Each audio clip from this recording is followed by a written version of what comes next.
Khandi Alexander, you play Viola, the sister of Bessie Smith in HBO's film Bessie, and the two women have this very complex, sometimes contentious relationship. What did you think of Viola when you first read the script? I felt that she was frustrated and deeply resentful because their mom died and she had to take over that role at such a young age. And it was during a very hard time in this country, economically as well as racially. So I just felt that she was very bitter and very angry. But I wanted to find some colors. And thank goodness Dee Rees wrote colors in for the character, so she isn't completely bloodless. And they did have that complex upbringing, and Viola had to step up when their parents died. So there's undoubtedly a lot of struggle in Viola's life that we don't necessarily see in this film, because this is obviously Bessie's story primarily. So did you sympathize a lot with her? Did how did you try and work and create all those colors of that character?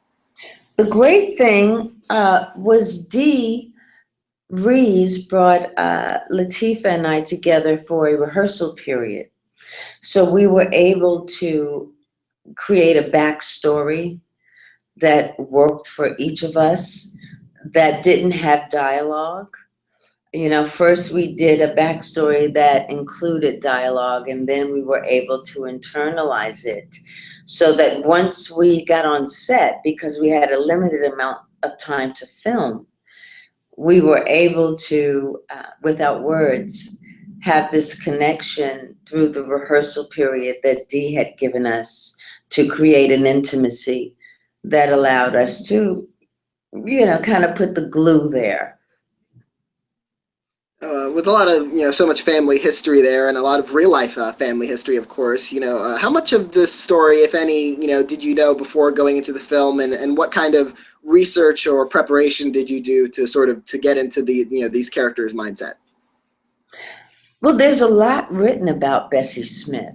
There isn't a lot written about her family.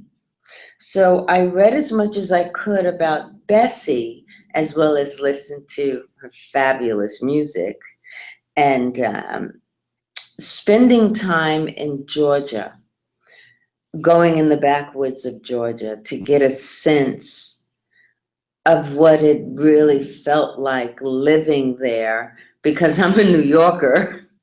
So for me, just being in the backwoods, it had a sense memory feeling, and I'm not a method actress, but I certainly respect everyone's training. But I do enjoy putting myself in the situation and environment because I can always learn something. But there was such deep poverty at that time. And the things that we just take for granted now, they were rare and special, especially for Black people. So internalizing that level of hunger, physical hunger, and racism and pain and anger, and understanding that it paralyzed my character, but it actually freed the artist in Bessie. It gave her an inner fortitude and helped her find this voice and have this backbone to be able to do what she did during those times. It's pretty phenomenal. It's pretty phenomenal. So it was unfortunate that Viola's contribution to that was to create an environment that she ran away from in order to find it. But I believe that that is part of Viola's story as well. Viola is this, big, intimidating presence in Bessie's life, given their history together. How did you work on developing that, like, especially in their first scene together, when Bessie comes back and Bessie has started to become a success, and she has that sort of, it sort of brings back a lot of memories when they have that reunion. What was that reunion scene like to shoot? Oh, that was a really good scene to shoot. That was a really good scene to shoot because it was our first time, the stillness filling the room, because, Bessie's got all of her flair and pageantry, and she's got her, she's got her posse with her, and none of it means anything, to Viola. She can, in her stillness, she can gut her, and for me personally, I was a dancer in the chorus on Broadway long before I became an actress. So I worked with a lot of choreographers who were very sadistic. So, it wasn't something I didn't know. Unfortunately, I've known quite a few people like that. Did that past, stage experience, did that sort of help you relate to this story and Bessie as a performer? Absolutely, it did, but only in my personal life, because Viola, I think it was too big for her to wrap her head around. And once she was invited into Bessie's life and got to live in that house and be a part of it, I think it was too big for her. Her resentment grew larger. Instead of her heart growing bigger, her resentment and jealousy seemed to really grow bigger, which is unfortunate when that happens. That was very unfortunate. And then Bessie, throughout her life, continued to send her money. So, that's one of those things where you go, come on, Bessie. Well, I guess it's kind of, no matter what has happened, sometimes family is family. You just can't sort of break that bond. Oh, sometimes you can. Oh, sometimes you better.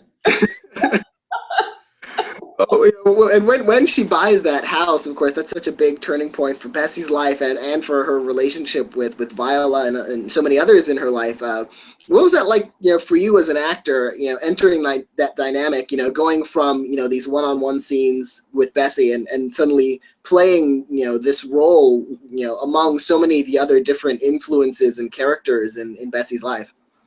Well, Viola had tunnel vision. Nobody mattered but Bessie. Her control over Bessie, her manipulation of Bessie, and all the other characters in Viola's world were just people to get out of the way. She wanted the guy out of the way. She didn't want anyone that could take a piece that could have gone to her. I don't feel that she was generous in any kind of way, even with Bessie's child that she adopted. It was Viola who opened the door that morning that let them in to kidnap the kid. So she really had a great deal of anger and resentment and very ugly feelings about life itself, and in turn, the manipulation of her sister's emotions and generosity. I had a chance to talk to Michael Kenneth Williams a few weeks ago, who plays Bessie's husband Jack, and you two have this sort of, as you mentioned, this conflict and this relationship to each other, that they're not, she wants him gone, and he actually mentioned that you should come with a warning label just because of these intense looks that you would give him as Viola, and that he'd sometimes couldn't help but crack up. Well, what was it like working with him? We had so much fun. That was my first time working with Michael, and I adore him. And it really was a lot of fun, because, when you give somebody the stink eye like that, And I really, he kept cracking up. We had to do several takes because he couldn't keep it together. And I love him for that. We needed the levity. We needed that when we were filming. We really did. We needed it. As well as we needed some testosterone. It's a real woman's film and story, the beautiful story of Bessie and Ma Rainey. That is wonderful. I mean, it's just wonderful that she would mentor her and then, realize she got a little too big for her britches, but at the same time, from afar, she loved to see her growth. She didn't do anything to stop her from growing other than make her do it on her own after a while. But that was a wonderful relationship.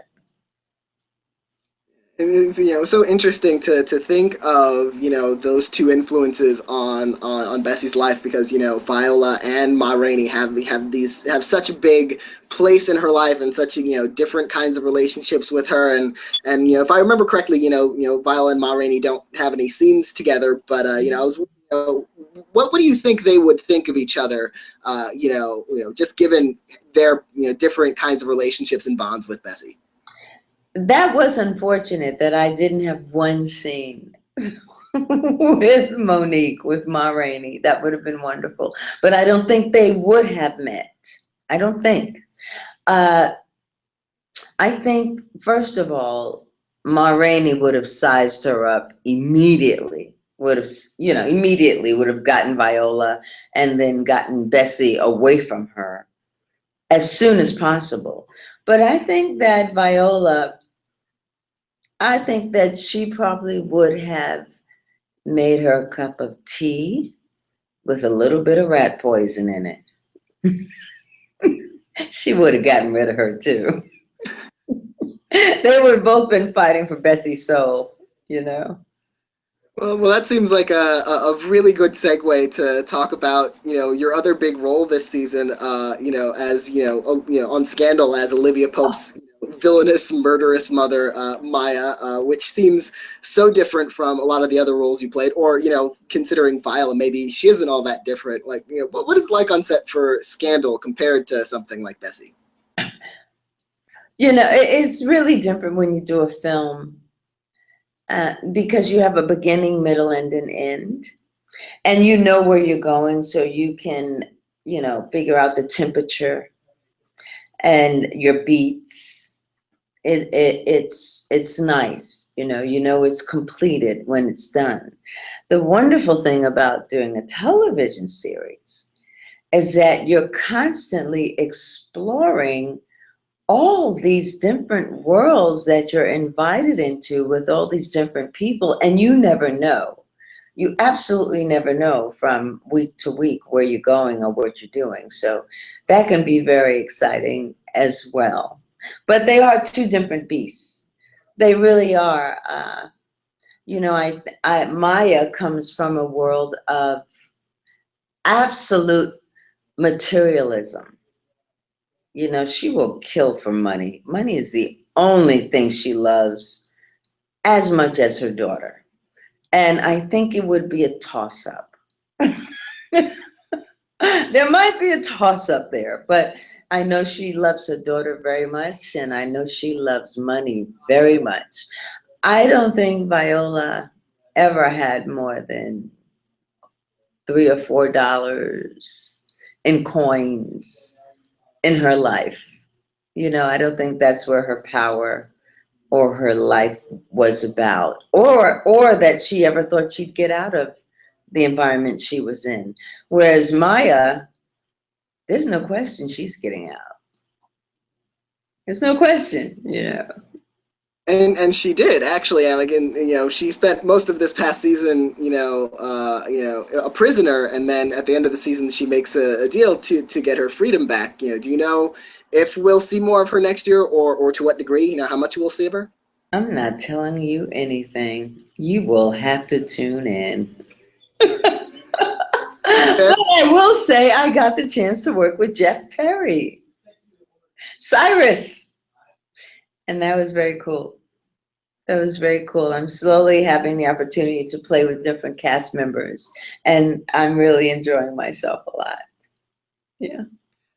Now Maya's, very manipulative, and she does say, some, painful things for Olivia to hear at times. Telling her she's vain, telling her she's just like her maniacal father. Do you think that comes from a place of manipulation, or do you think part of that is actually Maya seeing Olivia more clearly than she sees herself? I think she sees Olivia very clearly, and I do believe it is manipulation, but it's manipulation from a mother's love, because she's trying to shake her out of this world that she seems to have created for herself, where she doesn't have the opportunity to have this wonderful youth and her single womanhood.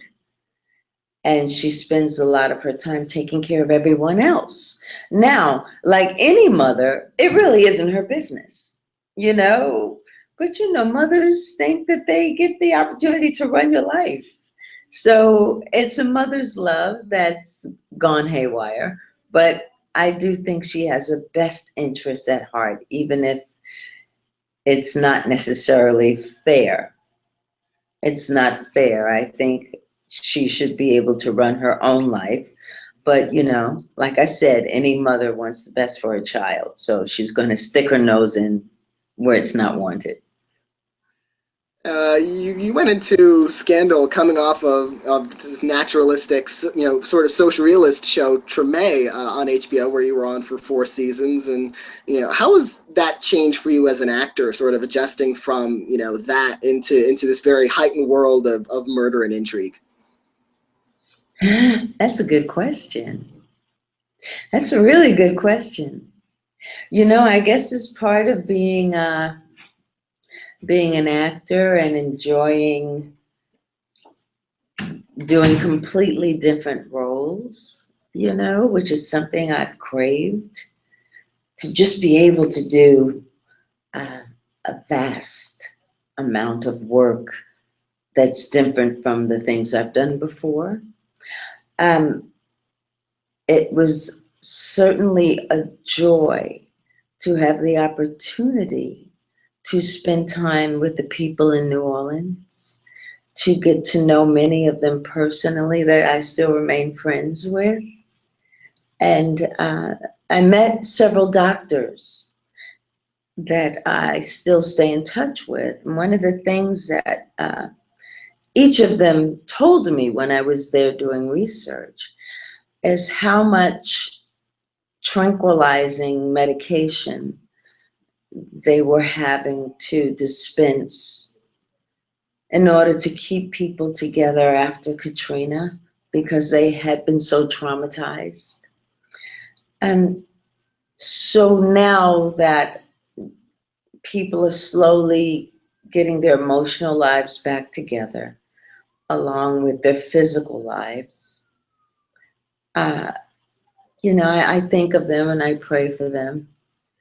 And to go from that environment immediately into the extreme luxury of a Scandal wardrobe, oh, honey, that was fabulous. I mean, really, Len Paulo, who does the wardrobe on Scandal, this is before I got back into my, prison jumpsuit. And I worked with Len many years ago when I did a show called ER. So we had a very good time figuring out Maya's look and having a great time. But that really was a complete polar opposite, and I enjoyed both equally. I really did. Treme also, it reunited you with David Simon, who wrote and produced The Corner, which you starred in 2000, and that won several Emmys. What was it like going back to work with him on another project of his, like a full decade later? It's hard to explain, because at first, I really wanted to work with David again. That was a long stretch. not working with someone whose work I admire very much. So I was excited about working with him. And then the loss of David Mills, you know, because I worked with David Mills and David Simon on The Corner. So to go back and work with both of them on Treme, I was very excited. And when David Mills made his transition, it emotionally became very hard. It became something different. You know, you sit back and you just think about how quick time passes, and you just kind of enjoy the moment, just a gratitude for the moment.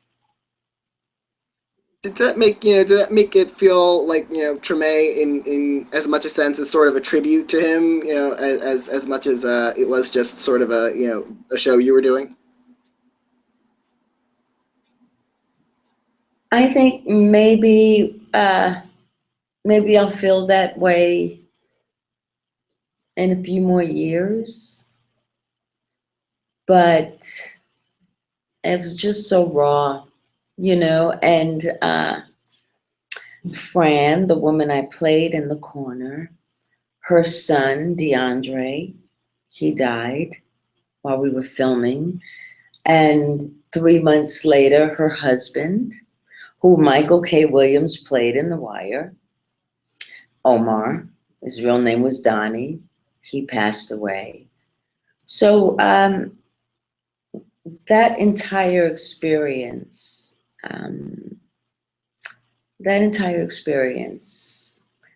is something I can't say I look back at fondly because it was very, very emotional in front of the camera and behind the camera. Maybe in time, I'll be able to look back and say, okay, that was a tribute to all these wonderful people who made their transition during that time. But for me personally, I just haven't had enough time yet. Well, I want to, thank you so much for talking with me today, and sharing, those experiences with me, with Treme and Scandal and Bessie, and best of luck going forward. But fingers crossed for the Emmys also. Thank you so much, and thank you for your persistence. Thank you too. I know. We tried to do this on Friday, and it was so challenging. But third time's the charm. It was it was great talking with you today. Daniel, thank you so much.